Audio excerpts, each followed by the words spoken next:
Muy bien, señores y señores, todos los lunes le damos la bienvenida a Marcelo Acuistapache. Bienvenido, Marcelo. Hola, Marce. ¿Cómo andás? Gracias, querido. Bravo. ¿Andás bien? Bárbaro. Bueno, me alegro mucho. Un placer estar con ustedes y Muy bueno, bien. con toda la audiencia, como todos los lunes. Perfecto. Hoy teníamos Hoy, un caso tuyo. Sí, en realidad no es un caso mío, en realidad hoy queríamos traerle un caso muy paradigmático a nivel mundial, que fue el caso del doctor Jacobo Grinberg. Para el que no sabe, este doctor, digamos, en realidad él nació en 1949 en México. Era hijo de emigrantes judíos que habían escapado de la guerra. Bueno, y él nació en México. Y a los 12 años, lamentablemente, su madre fallece de un cáncer. Y él desde esa edad quedó siempre, era un investigador nato, le gustaba investigar, buscar.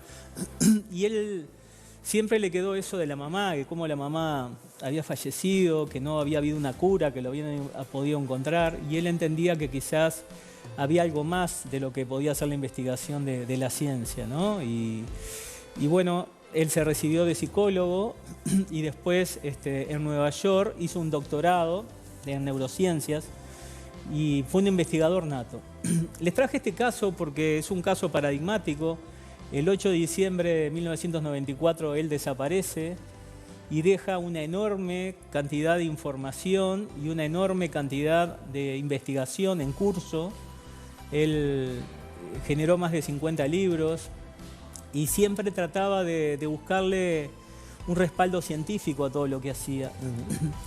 En esa búsqueda intensa de soluciones o búsquedas para ir por lados diferentes al que iba la ciencia, se enteró de una chamana en México que se llamaba Pachita, que básicamente era una cirujana psíquica, ¿no? Ella operaba con las manos y con un cuchillo y con vasos y lograba realmente cosas extraordinarias, ¿no? Él entendía que había mucha gente que decía llamarse cirujanos psíquicos y que eran realmente fraudes, pero en el caso de esta mexicana, esta Pachita, había llegado muchísima gente con testimonios de que realmente le había cambiado la vida, ¿no? Él, independientemente de las investigaciones, dijo o es muy buena o hace muy bien el fraude. Entonces, de hecho, él había desmascarado a muchos, digamos, chamanes que decían que tenían y operaban, y decidió ir a investigar sin decirle a nadie.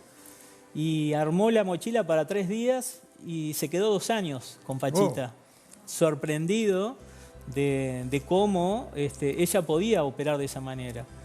Lo primero que pasó fue cuando él llegó con la mochila, que estaba había colas de personas para operarse. Lo primero que pasó fue que él se acercó y una voz de adentro de la casa le gritó, Jacobo, te estábamos esperando, pasá rápido, no sé qué. O sea, eso a él le llamó poderosamente la atención porque nadie sabía, incluso de su entorno, que él iba a hacer eso. Y bueno, fue como una conexión que hubo ahí. Y después empezó de alguna manera, se enganchó, fíjate, fue por 3 días y estuvo 2 años al lado de esa mujer, viendo cómo lograba cosas increíbles, ¿no? O sea, él trataba de buscarle primero, los primeros meses dónde estaba el fraude y después se dio cuenta de que realmente esa mujer lograba cosas como milagrosas, ¿no? A través de sus manos, ingresaba las manos en el tejido, como que sacaba el órgano que estaba dañado y le decía algo y ese órgano se transformaba y lo volvía a colocar. O sea, él realmente no podía creer lo que estaba viendo y durante 2 años lo investigó y él de alguna manera complementó con teorías propias, que él hablaba de la teoría de la sintergia, que es lo que es espacio y energía, ¿no? Que es, curiosamente, es muy parecido a lo que yo hablo, ¿no? Del idioma binario, de lo que hablaba Platón, del mundo de las ideas, de lo que hablaba, bueno, muchos investigadores, de que hablan de que hay hay un espacio-tiempo que no existe, que de alguna manera todas las mentes están interconectadas, ¿no? Entonces él lo que quería era ver, de llevar al campo científico lo que esa chamana hacía, y que sería realmente un cambio completamente revolucionario en el tratamiento de enfermedades. Incluso trajimos un tape donde él hacía experiencias desde el punto de vista científico y demostró científicamente algo, digamos, de lo que yo hablo en cuanto a lo que es la psicometría o la capacidad de obtener información de otra persona sin estar en el lugar, ¿no? Y básicamente los experimentos que él hacía se trataba de eso, de demostrar desde el punto de vista científico cómo se podía transmitir información de un cerebro a otro, ¿no? Si te parece, podemos ver el segundo tape. Dale. Donde Jacobo habla de esas experiencias que generó. Buenísimo, lo vemos. Bueno, el experimento fue ver si existían interacciones directas cerebro a cerebro, sin el uso de la palabra, sin el uso de movimientos, sin el uso de sonidos. Entonces lo que hicimos fue construir una cámara, pues una cámara que amortigua la entrada del sonido del exterior, una cámara también visualmente opaca, trabajamos a oscuras, y electromagnéticamente aislada. En esta cámara invitamos a una serie de parejas a sentarse cómodamente, cerrar los ojos, no hablar, no tocarse, y en esta situación de ausencia de estimulación, lo único que existía era la presencia del uno y del otro, hasta que llegó un momento en el que la sensación de la mayoría de ellos era que estaban en contacto directo. Un poco difícil definir, ¿no?, lo que sería el contacto directo. Se sentían uno al otro, sin necesidad de utilizar lenguaje. En ese momento, uno de los dos fue invitado a pasar a otra cámara, que también habíamos construido de antemano, con las mismas características. No había posibilidad de que ondas electromagnéticas pasaran de una cámara a la otra. En esta situación, les invitamos a permanecer en comunicación, o sea, seguir sintiendo la presencia uno del otro. El que se quedó en la cámara original fue estimulado. Se le aplicaron una serie de destellos y registrada su actividad provocada ante los destellos, lo que llamamos un potencial provocado. Y simultáneamente estábamos registrando la actividad cerebral de la otra persona que no fue estimulada, que no sabía que su compañero estaba siendo estimulado, y lo que observamos es que cuando aparecía un potencial provocado en la persona estimulada, en la otra persona también aparecía un potencial que era sincrónico con la aparición del estímulo, con la presentación del estímulo. A esto le llamamos potencial transferido o potencial de transferencia. Y lo que está indicando es que un cerebro, de alguna forma, estableció contacto con el otro cerebro en forma directa. Y lo que le sucedió al primer cerebro tuvo repercusión en el segundo cerebro. Se puede asumir que como resultado de una serie enorme de interacciones entre los elementos neuronales, se creen campos de interacciones. Ahora, esto indica que cada uno de nosotros está interactuando todo el tiempo, sin que lo sepamos, sin que necesariamente tengamos conciencia de ello, entre nosotros. Existen interacciones.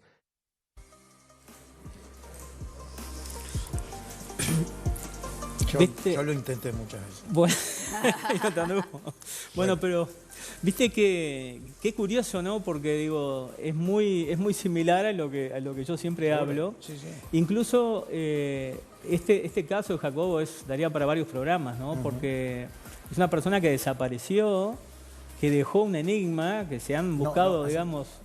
Nunca más se supo de él. Nunca. Él estaba con una mujer, estaba casado, se había casado, estaba juntado con una segunda mujer, se llama Teresa, que, digamos, hay teorías, hay diferentes teorías. En el momento que él desapareció, estaba preparando un experimento a nivel mundial que es muy similar a lo que escuchamos en el testimonio que dio él, que básicamente era una persona que estaba en México y una persona que estaba en la India, ¿no? Y cada uno estaba en cabinas separadas y básicamente estaba estimulado y monitoreado desde el punto de vista científico, y ya tenían todos los elementos y los voluntarios para hacer esa experiencia cuando él desaparece, ¿no?